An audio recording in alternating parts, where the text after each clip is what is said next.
Hey y'all.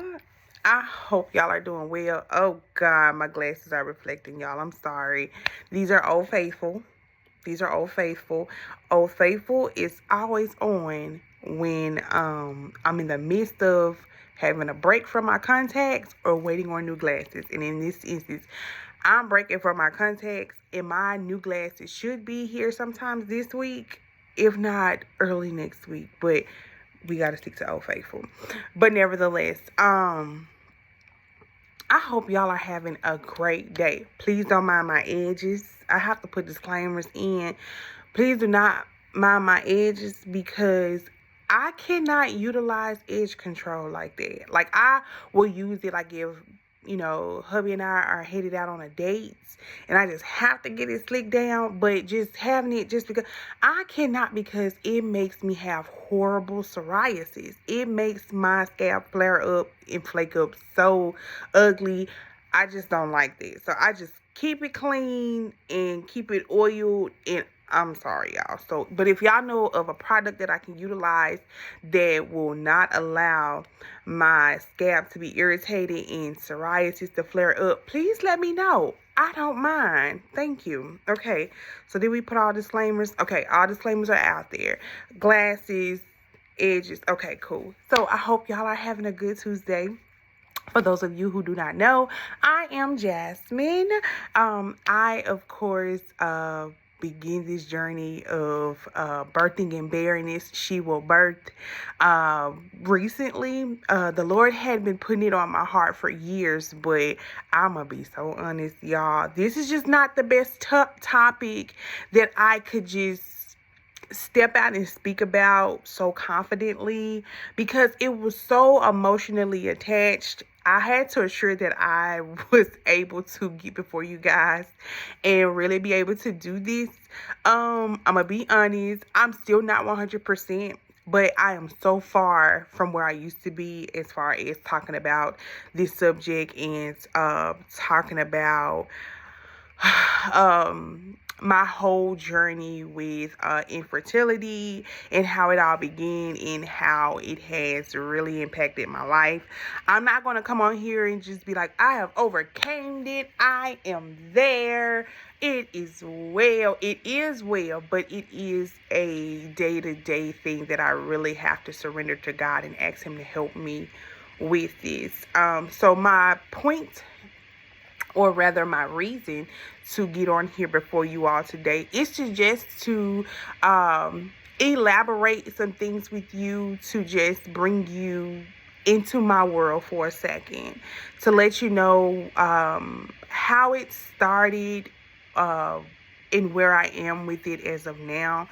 I won't give you too much detail because remember, on April the 1st, we will begin our 30-day daily devotional series. And I really want that to be the highlight of us really breaking down, getting into some things, really getting before the Lord as it pertains to not just infertility, but I am the type of person, I like to deal with the root of it. I believe you deal with the root of it, everything else will come subject, everything else will just fall into play. But I think the root cause is the first place that we should attack, and I think that will require us to really go deep and dive into some things, to come head on with a lot of things that we have set up as triggers that shouldn't be triggers. I do not believe the people of faith should have triggers, none whatsoever. I feel as though it is a form of anxiety. It is a form of hidden depression that surfaces anytime a familiar spirit is in its presence, and we don't want that. We want to be totally healed. We want to be healed mind, body, and spirit, so that what we are asking God for will not be developed in chaos. Silent chaos is what I call it. And that silent chaos is where you think you're healed, but no, it's just buried. And soon something comes along and waters that seed of fear, guilt, depression, molestation, abandonment, rejection. Soon something comes along in water that it sprouts up. So we don't want any type of residue, any type of buried seeds of anything bad. We all want to make sure that the foundation, our soul, our heart postures are completely pruned so that when we are carrying these babies, they won't have to get all of these things that are within us, because we know, even genetically speaking, not just spiritually speaking, but genetically speaking also, whatever is on the inside of us, whatever is on the inside of our spouse, it will generate in our children. I'm not for that. I am all for annihilating generational things. That does not suffice me having a godly marriage, a godly relationship, godly children, so on and so forth. Okay, now let's move along. So in 2017, I was 2 years into my marriage, about 8 years into my relationship with my now husband, and of course, 2015, my husband and I, we got saved, we got married. A lot of things transpired that caused us to really, really be intentional in our pursuit of Christ. Just really trying our best to reflect a godly marriage, a godly relationship, just all things, God pleasing pertaining to our lives. And so, of course, the common thing you would think is for a man and a woman to come together, get married, and then here comes the children. But in that instance, of course, before I asked the Lord to sanctify my soul, I was definitely not a nun. No offense to nuns, God bless you. But I was not that. That wasn't my ministry. I was a very adventurous gal with my boyfriend, of course. But I wasn't kept. I didn't keep myself. But in that, I realized I never got pregnant. I never experienced anything of that nature. Had a few scares, but never, ever found myself to be pregnant. And y'all got to bear with me because I have never really sat here and just divulged this like this. So this is new for me. So be patient with me, loves, okay? I appreciate it. So I never found myself pregnant. And so at first I was like, oh, God, thank you. I appreciated you keeping a girl, because a girl is out here having a good time, and I haven't got caught up in nothing yet. I ain't had no babies as of yet. Hallelujah. I'm all right, God. Thank you. But then after a while, that desire began to grow. You know what I mean? People around you are getting pregnant. People around you are now expecting you to be with child, but it's just not happening. I do believe at one point that I suffered with I was in denial. I suffered with denial. I'm like, I'm fine. Ain't nothing wrong with me. It just hadn't happened, I just don't believe that it's my timing as of yet. It just haven't happened. I'm not going to worry about it. So, of course, got married, moving along, and being a new wife, and, just me and my husband getting some things established. And that desire began to go stronger and stronger. It grew stronger and stronger. I would see my children, I would dream of them, I would think of them, all of these things began to ponder on me. So it started to make me kind of deal with the spirit of anxiety, like, oh my gosh, I am really, really thinking about this a lot, and it's really weighing heavily on me to just see what's going on. So as that desire became stronger, also know that I became stronger in my faith walk as well. So in praying and fasting, God will definitely begin to reveal some things to you when you just try to get your mind to a place of rest and really seek his face and his presence. He will definitely begin to just drop some things within your spirit to kind of be like, okay, maybe you ought to start doing this. Maybe you ought to start looking into this. So I literally found myself in prayer, and the Spirit of the Lord told me to go to the doctor. And I'm like, go to the doctor? I don't know want to go to the doctor, you know. I started my this is going to be a TMI. Hey, we're okay. We like that. So, we're going to keep it respectful, but I just want you all to really see the overall, aspect of what my journey of this. So, started my cycle at the age of 9.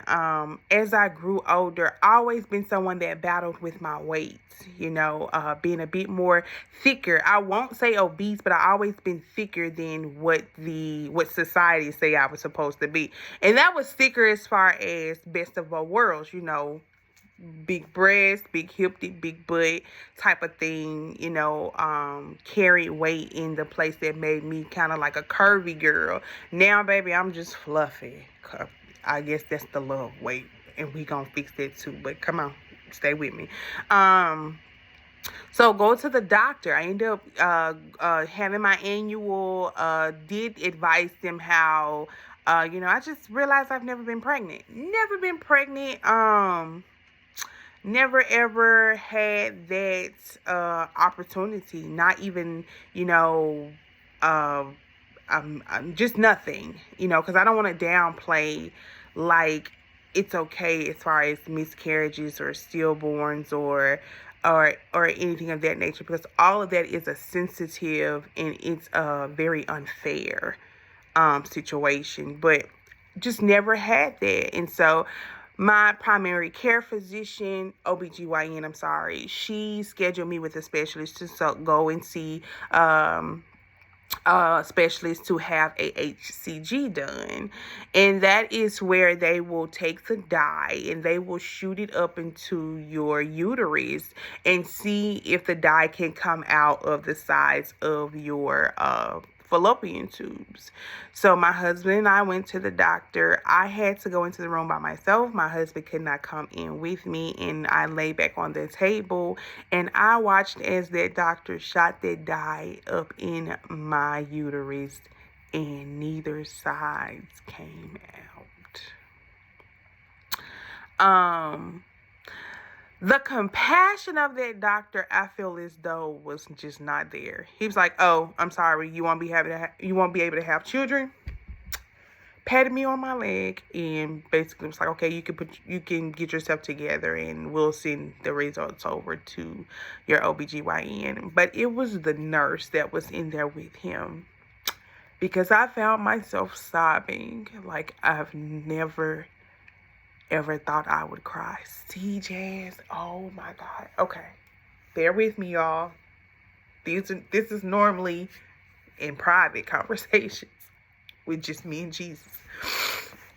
That lady just laid her head on top of my forehead, and she just, older light-skinned lady, just grabbed my face and just laid her head like on top of my forehead like this. She was like, "Oh baby, oh baby," and she just said, "It's not over for you. It's not over for you." And she even found herself like just kissing my forehead like, "Oh baby, oh baby, it's not over for you." And she was like, "Oh, it's gonna be okay." And I am so grateful for her, because in that moment, my very reason to exist felt like it was just shattered. Because I'm like, "Lord, what did I do? What did I do, Father?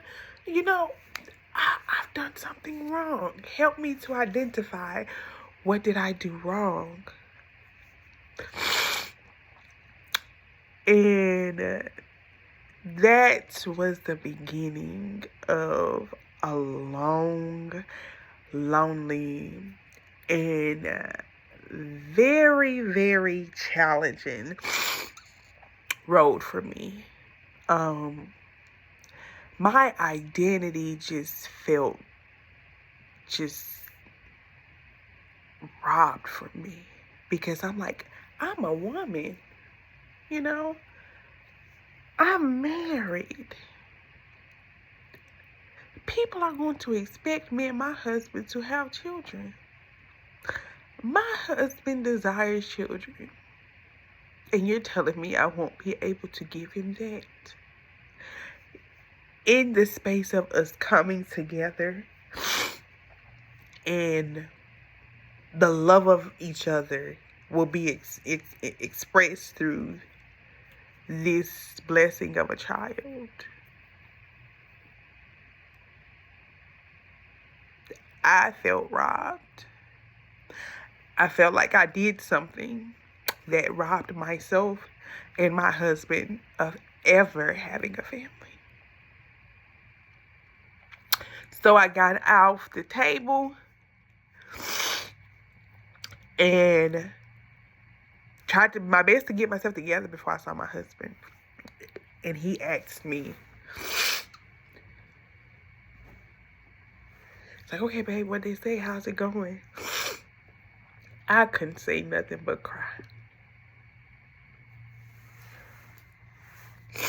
I cried.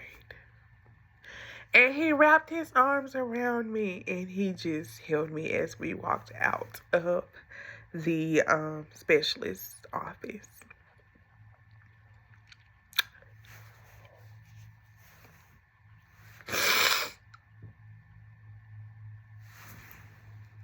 One moment.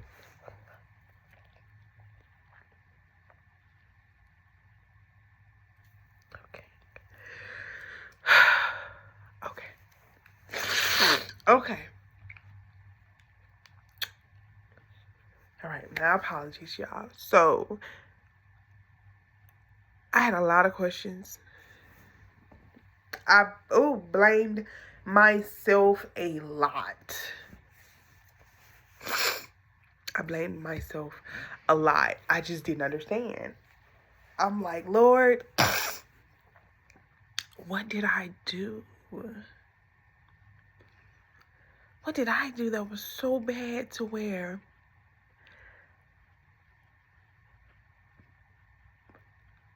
my womb is shut?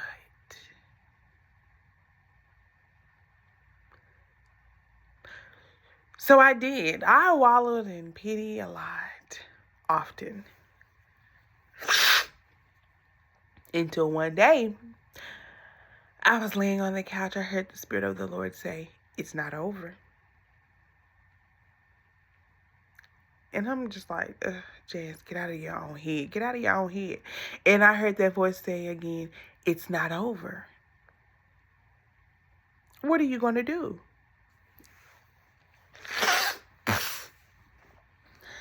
I got angry because I'm like, what am I going to do? What do you mean, what am I going to do?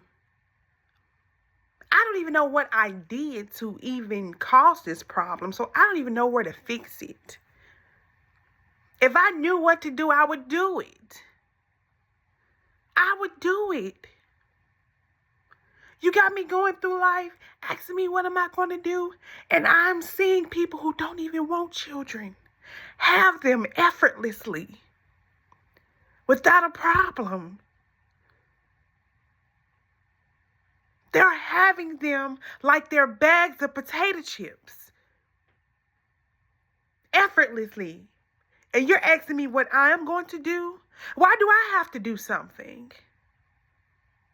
They don't have to do nothing. They can do the same thing that I do. I'm doing it with my husband. They can do it with their boyfriends or whoever just come around the block. And they just willingly just have children. I'm trying to walk in your divine purpose. I'm trying to do it the right way, God. You're asking me, what am I going to do? I did. I took my anger out on God. But even in that, I had to go back to God, humble myself, and repent. So I'm like, okay, God, forgive me. Okay, God, what do you need me to get out of this? What do you need me to get out of this, God?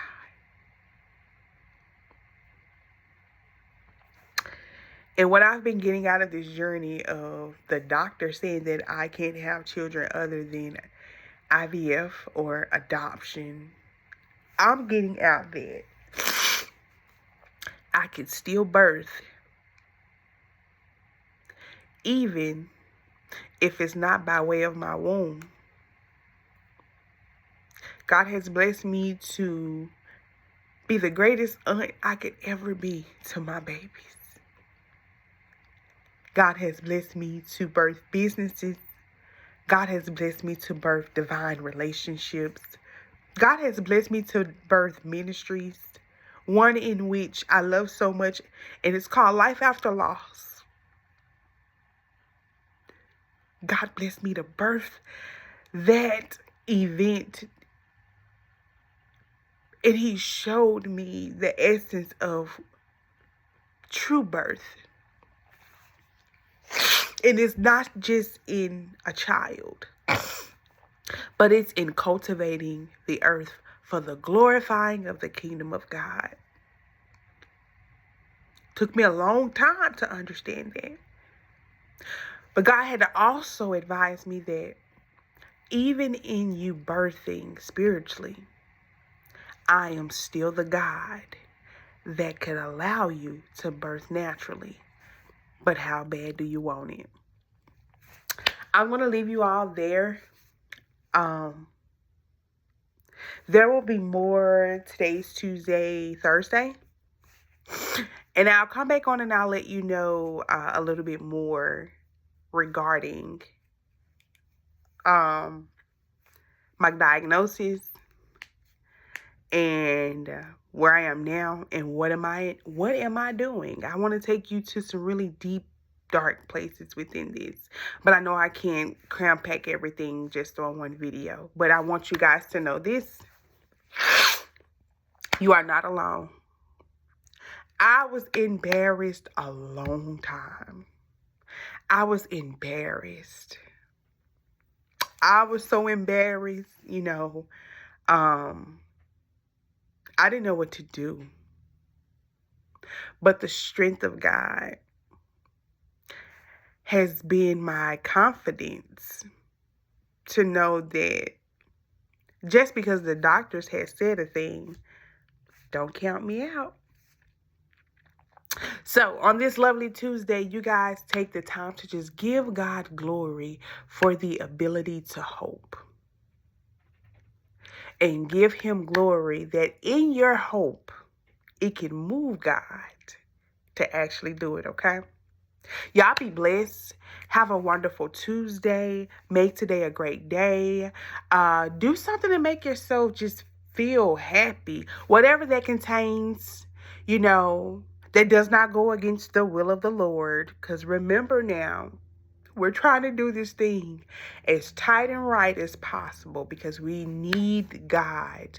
We need Him in every part of our life, whether it's for having a baby, keeping our minds, prayer, keeping our families, healing us. We need the Spirit of God, and God can only dwell when there is no practice of sin. Love y'all. Have a good day. Talk to you guys soon. Be blessed.